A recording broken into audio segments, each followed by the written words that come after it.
Hello everyone and welcome to my channel. I'm your host Trey, and today we're going to talk about the binary system. Everything to do with regard in binary. How to decode it, how to read it, how to manipulate it, how to do arithmetic operations, and so on and so forth.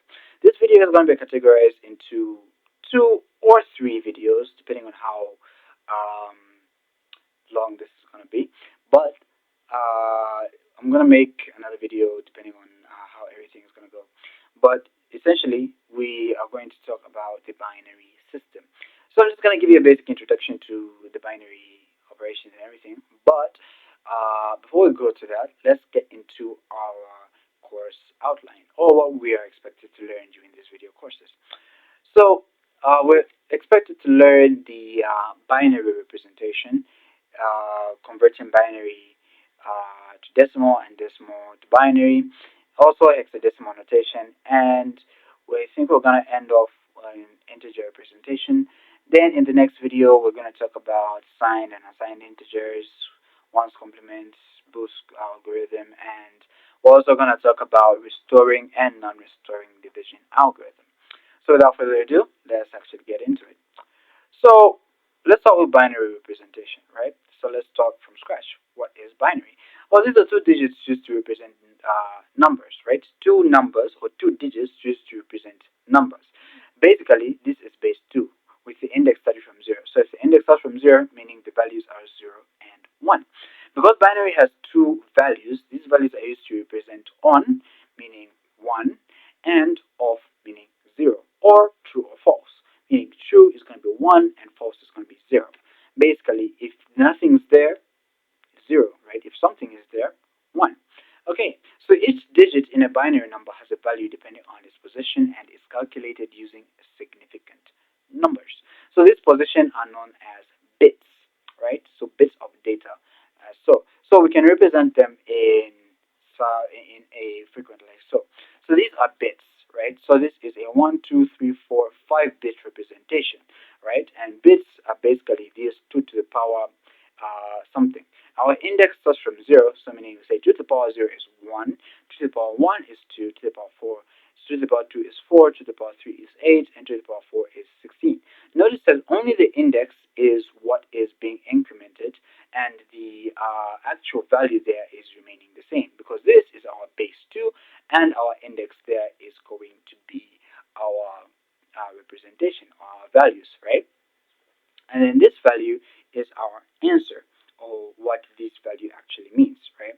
So if you were to get, let's just say, try to translate a value, we could say 1 here, 10101, right? And this is using 5 bits.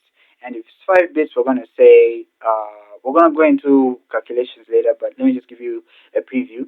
So if we have this guy here, we're just going to say 16 plus 4 plus 1, which is equal to 21, like so, because this 2 to the power 4 represents 16, so we get a value that is at 16 there. And then because we don't have anything at 2 to the power 3, it's 0, so we just ignore it. And then we have a value at 2 to the power 2, so 2 to the power 2 is 4, so we add the value 4 there. And then because at 2 to the power 1 we don't have any value, we just ignore it. And then 2 to the power 0 is 1, we add the 1 there. We say 16 plus 4 plus 1, which is going to equal to 21. Hope you understand just the basic of how binary operates, right? You can see a binary there and all that. So now, once you've understood that concept, let's go to conversion, right? Converting binary to decimal, meaning we're converting base 2 to base 10. So if we've understood this notation of bits and bytes, whatever, we're going to say, okay, fine, let's just have a binary value of 0001. How can you translate this into actual readable values, right? Because this is binary. How do I turn that into decimal? So I'm going to go through the most significant bit here, right? The actual significant bit that is of value that we can say, okay, where is the 1? So we look for the first one, and if the first one is at the end here, we just imagine that we have this type of scenario here. So we see that 1 directly correlates to 2 to the power 0. So we say 1 multiplied by 2 to the power 0, which is going to be 1 base 10, right? So So we see now here we have 0010, and we see if we're using 4 bits, 0010, our 1 is correlating to this value here. So meaning we're saying 2 to the power 1. So we're saying 1 multiplied by 2 to the power 1 plus. Notice that we've included this 0 at the end, because now we think of it like significant figures, right? You can start with 0, because 0 is just basically 0 itself. But if a value starts with 1, for example, let's just say 120, right? When representing 120, you represent it as 120, right?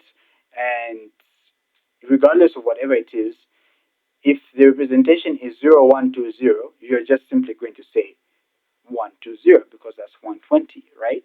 Good. So it's the same concept here. These zeros, because they're there, basically means it doesn't mean anything. But the 0 after the significant figure means something. So we have 1, and we see that 1 directly correlates to 2 to the power 1, which is there. So we multiply it by 2 to the power 1 plus the value that comes after the 1, which is 2 to the power 0, right? So we have 1 multiplied by 2 to the power 1 plus 0 multiplied by 2 to the power 0, which is equal to 2. And you follow the same format here, 1 here, which is 2 to the power 1, multiplied by 2, plus 1 multiplied by 1. 1 multiplied by 1 is 1, and 2 multiplied by 1 is 2. So 2 plus 1 is equal to 3. So you see the relationship that we have here when it comes to converting base 2 to base 10, or binary to decimal. So we have this type of scenario where if you have a 0 in front, ignore it. But then if you have a 1 there, you go to its position on the binary scale, and then you map it out and say, okay, fine, I have this guy here at the position number on the third position. Sorry. So here we got 1, 2, 3 position, right? So our 1 is there. So this one is going to multiply by 2 to the power 2, right? Which is that guy there. So meaning 2 to the power 2 is 4, plus we have a 0 there. So 0 multiplied by anything is 0. So you're going to have 4 plus 0 plus 0, which is 4 to the power 4 base 10. And then if you do the same thing here with the same rules, you will get your actual values. So try to work this out, and just try to copy this so that you understand for any other type of values that you feel like you might have a challenge in later on. Okay, so let's now convert from decimal to binary, right? So we've talked about converting from binary to decimal. So now let's convert from decimal to binary. So if we convert from decimal to binary, let's just say we have this value here, 01010, right? Basically, this is 10 if we ignore the 0 there. So this is 8 plus 2, which is 10. And then here we also have a value of 16 plus 8 plus 4, which is 28. Great. So if we have this type of scenario here, let's first start with this one.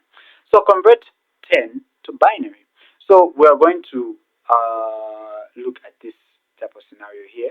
So assume this is initially empty, right? So if that is initially empty, then we're going to say the following statements. Is 10 greater or equal to 16? If it is not, then you go to the next value here, right? Is 10 greater or equal to 8? So 10 is greater than 8, but it's not equal to 8. But we have the greater option here, so meaning we place a 1 like so. And if we place a 1 like so, it means that we're going to say 10 minus 8, which is equal to 2, meaning our new value is 2. And then now we say 2. Is 2 greater or equal to 4? But 2 is less than 4. 2 is not greater than or equal to 4, meaning it's false. We place a 0 at that position there, and then we say, is 2 greater or equal to 2? Now that value is true, then we say 2 minus 2, which is 0. And then we have this new value 0, like so. Is 0 greater than or equal to 1? It is not, so we place a 0 like that. And we have found our binary value of 10. If that didn't make any sense, or if that passed you by a little bit more, try to pay attention to this next one here. have 28. And notice that we've got this type of scenario, we've got an increased value number of everything. So we have these values here, and then we say, okay, great.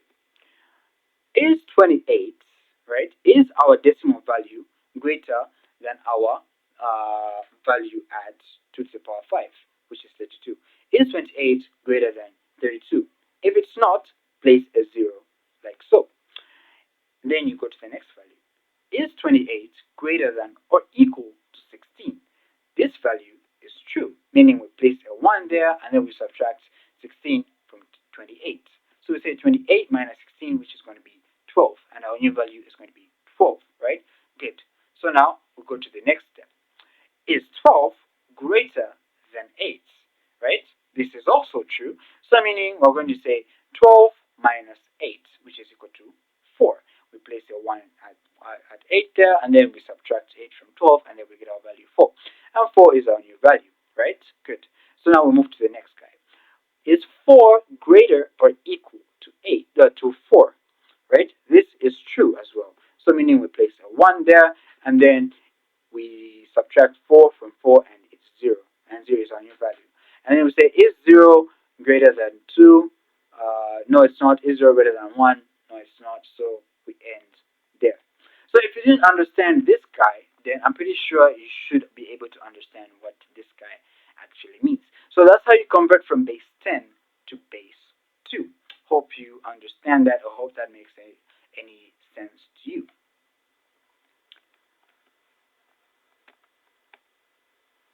Alright, so let's go to actually representing our values in hexadecimal. So what is hexadecimal? So to break it down, hexa means 6 and decimal means 10. So 10 plus 6 is equal to 16, right? Basically, this is base 16, right? It has 4 bits of, it has got 4 binary digits called nibbles, and these nibbles can be represented by one decimal value or one hexadecimal value, like so. So this is basically the number representation that you're going to need for hexadecimal values. So just copy all this, and these are going to come in handy very, very soon. But before you, or while you're writing this, let me just explain. So we have 0001. We've already talked about this in binary, right? Trying to convert everything to binary and all that. So using 4 bits, we have 0001, which is a decimal representation of 1. And we have 0010, which is 2, 3, 4, 5. And we've done all this all the way up to 16, or 0 in this case, right? Good. So now, hexadecimal value of the decimal value is also 1. Hexadecimal of 2 is 2. Hexadecimal of 3 is 3. Hexadecimal of 4 all the way up to 9 is the same value as decimal. However, the value changes when it reaches the value 10. So the hexadecimal value of 10 is A, hexadecimal value of 11 is B, hexadecimal value of 12 is C, hexadecimal value of 13 is D, hexadecimal value of 14 is E, hexadecimal value of 15 is F, and hexadecimal value of 0 is 0. Basically, we're talking about 16, right? We have that scenario there. So hexadecimal has got base 16, and it starts from index 0. So this it starts from 0 all the way up to 15, like so. Okay, so now let's try to convert from base 16 to base 10. So converting from base 16, using this as our roadmap here, we do the same operation that we did for binary. Turning from base 16 to base 10, we're going to look at this first structure here. We're going to say 2 here is equal to, we got a binary operation of 16 to the power 1, right? Because we start from an index like so. So meaning we have 2 indices like so there. We've got 0 and 1 there, right? Good. So if we have 0 and 1 there, we look at our most significant value there, and if it's greater than 0, we say 2 base 16 multiplied by 16, right? Plus C base 16, which is C here is multiplied by 16 to the power 1, which is going to equal to 2 base 10, right? 2 base 16 is equal to 2 base 10, right? And then c base 16 is equal to 12 base 10. So meaning here we're just going to replace the values, and we're going to say 2 multiplied by 16 to the power 1 plus 12 multiplied by 16 to the power 0. So when we calculate this, 2 multiplied by 16 is 32 plus 12 multiplied by 1. That's going to be equal to 32 plus 12, which is also going to equal to 44. So the value 2c in hexadecimal is 44 in decimal. Basically, that's the way it is. Let's look at a value that has got 3 indices. So we have 1, 2, 3, and we got 0, 1, 2, right? So because this first most significant position here is greater than 0, we are going to say 5 multiplied by 16 to the power 2 plus a multiplied by 16 to the power 1 plus c multiplied by 16 to the power 0. So 5 base 16 is 5 base 10. This is the same. 8 base 16 here is equal to 10 base 10 multiplied by 16 times 1. Multiplied by 16 to the power 1, sorry. Plus 12 base c, 16 is equal to 12 base 10 multiplied by 16 to the power 0, basically 1. So now here we have 5 times 16, which is 1,280, plus 10 multiplied by 16, which is 160, plus 12 multiplied by 1, which is 12. And when you add this all together, we have 1,452 in base 10 for the value 5AC in base 16. So I hope that just helps you understand the conversion from hexadecimal to binary, hexadecimal to decimal, and the conversion, the opposite now, converting base 10 to base 16 is a little bit different from the conversion from base 10 to base 2. So this is done using a form of algorithm, and we can go step by step using this. So let's just say we want to convert 500 to hexadecimal, right? So this is our answer column, this is our remainder column, and this is our hexadecimal value representation. Okay, so now we say that, okay, we get 500, right? We divide by 16, okay? Then we separate this into two files.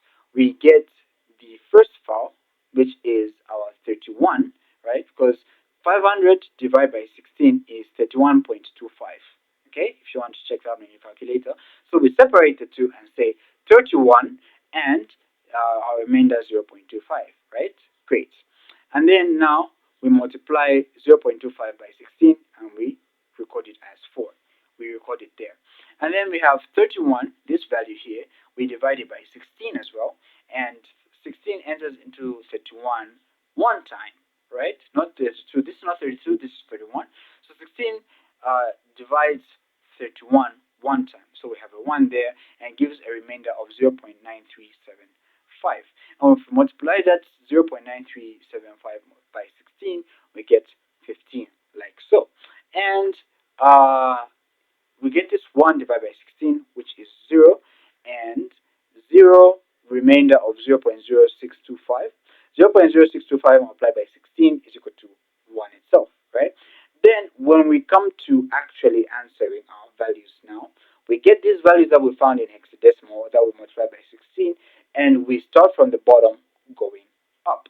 And when we start from the bottom going up, we have 1, 15, and 4. And we look at 1, and we look at 1 in hexadecimal is 1, so we leave it like that there. 15 in hexadecimal is F, so we place it like that there. And then 4 in hexadecimal is 4. So we have 1 F 4 in base 16. Therefore, 500 in base 10 is equal to 1 F 4 in 16. So basically what we're going to do, or what you need to do if you want to convert from base 10 to base 16, you get this value, right, in base 10 and divide it by 16. And you separate the answer and the remainder. And then you multiply the remainder by 16 and then record the value like so. Store it. Then you get the answer and divide it by 16 again, all the way up to you get an answer of 0, and you have your remainder of 1. So when you have your remainder of 1, or whatever remainder you're going to have here, you start counting from down going up, from the bottom going to the top, and then you represent this in hexadecimal value, and that's how you get your hexadecimal representation. Hope that makes sense. Try it out with different values and see if you do understand this. If you don't, please review this specific section so that you try to grasp the concept of how to go about going from base 10 to base 16. Okay, so basically now we're done with conversion from binary to decimal to hexadecimal. But now what if you're asked to say you want to convert a hexadecimal to binary? So the steps to take is you get your value in base 16, turn it to base 10. Your value in base 10, turn it to base 2, like so. And if you want binary conversion to hexadecimal, you get a binary value and you want to make it hexadecimal, you get your base 2 there and turn it to base 10, and from base 10 you turn it to base 16, just like that. So base 10 in this case is a bridge, and that bridge is just used to actually get to the value. It's a bit long and it's a process, but you will get your exact value. Okay, so let's go to integer representation. Okay, so the arithmetic logic unit is part of the computer that actually does the arithmetic and logical operations. Operands for arithmetic and logic operations are represented in the arithmetic logic unit in registers, and the results of an operation are stored in the register. Right? These registers are these registers are temporary storage locations within the computer's processor that are connected by signal paths to the arithmetic logic unit, right? Basically, so if you're looking in terms of computer, that's how it works. So the commonly used bit lengths are 8 bits, 16 bits, 32 bits, 64 bits, 128, and 256. So this is basically how everything is supposed to be. And besides representation using bits, integers are represented using two schemes. So we've got unsigned integers. This can represent 0 and all positive integers. And we have signed integers that can represent both positive and negative integers along with 0. Okay, let's look at the actual signed integers. So the schemes here are as follows. We have sign and magnitude. We also have 1's complement, and we also have 2's complement. So let's get into each of these as a general. So let's start with sign and magnitude. So sign magnitude, this has the most significant bits, which is also represented as MSB as the sign bit, right? That is, if the most significant bit, if the very, very first bit that we start from, right, is 0, meaning the integer is positive. If the very first bit that we start from is negative, it means that is 1, it means that the value is negative. Then the remaining bits are used to represent the size of the magnitude, the size of the binary code, right? So let me give you an example. So this has the most significant bit as the sign bit, and then 0 positive integers, and then the remaining bits like I explained earlier on. And so here our example is find the sign magnitude of 0111101, right? So like I said here, these are our bits, binary position or binary digits here, and these are our positions. So now our most significant bit is this one here. If we're using 1, 2, 3, 4, 5, 6, 7, 8 bits, if we're using 8 bits like so, then our value is going to be bit number 8 here, at position number 8. Our value is going to be the sign bit. So now notice that 0111 1101 is starting with 0. So if we start with 0 here, if we place all that here, we see that 0 is positive. So this is positive there. And then we just say our magnitude is going to start from here. So we have 1 at 64, 1 at 32, 1 at 16, 1 at 8, 1 at 4, and 1 at 1. So we're going to say 64 plus 32 plus 16 plus 8 plus 4 plus 1 is equals to 125. So this value, if you want to represent it as an integer, this value is positive 125. All right. So if that's basically how it is with positive values. But what if the value is actually negative, right? So if the value is negative, we have our negative point there, and then we have 64 like so. So we have our value here as negative as 1, and we have 64 there, right? 30, 64, 32, 16, 4, 8, 4 plus 1. So because our most significant bit was 1, our value is negative 125. So I hope you understand now the sign and magnitude. The most significant bit represents the sign, if it's positive or negative. Then the remaining bits represent magnitude, right? This is a very important concept, and you need to understand it at this point. If you don't understand it, please review this video all the way up to the starting of the sign and magnitude, so that you try to get a grasp of everything, and also try to represent your own values and see if that is correct. So now we go to the drawbacks of the sign and magnitude representation. So the drawbacks of this is that you can only have two representations of 0, which makes it difficult to test for 0, right? Positive and negative integers needs to be processed separately. For example, of these guys here, we have negative 0 and positive 0, right? Naturally, in the mathematical sense of everything, positive 0 and negative 0 does not exist, because 0 does not have any sign. It's neither positive nor is it negative, right? So in binary, sign and magnitude, if you want to represent 0, this will represent negative 0, and this would represent positive 0. Good. So now, that's it with sign and magnitude. Let's go into 1's complement. So 1's complement was created to deal with the drawbacks of sign and magnitude. So now, this has its most significant bit as the sign bit and its remaining bits as the magnitude. Same thing, right? The MSB having 0, which is positive, and 1, which is negative. Now, for the magnitude bits, if the sign is positive, so this is a new rule that's there.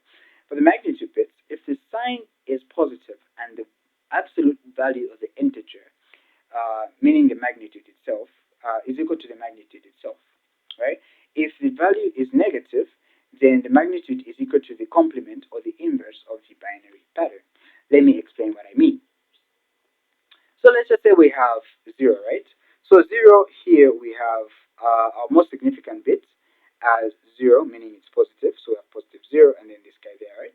So here our instruction is telling us, say, if the sign is positive, the absolute value of the integer is equal to the magnitude itself. So if we get this and put it into absolute value marks, and we complement this value, we're still going to get 0, right? Great. So we don't complement it, sorry. We just say the absolute value of that is going to be 0. And then we have 1. So this is positive here, and then we have 0, 1. This is 1, just like that, right? All the way up to 3. But it only comes in different when our first bit is negative. If our first bit is negative, then we get 1, 2 bits, and then we complement them, like so. When we complement them, meaning we get the inverse. So the opposite of 0 is 1, right? In binary, the opposite of 0 is 1. So meaning the opposite of 0 is 1, the opposite of 0 is 1, meaning our value is going to be 1, 1. And then if we calculate this guy, because this value is negative here, so we have negative 3, like so, right? Because in binary, this is position, this is 1, this is 2. 2 plus 1 is equal to 3. And then this value is negative, so we have negative 3. Same can be said for 5, because we have 5 there, so we have 1, and we complement these two values. So we have 0 and 1. So the opposite of 1 is 0, opposite of 0 is 1, so we have this guy, and then we have negative 2. Do the same operation for this one here, negative for 6, and we have negative 1, and do the same operation for 7, and we have negative 0. and so on and so forth for 3 bits. So you see how one's complement actually works, right? So this is basically just a representation of one's complement.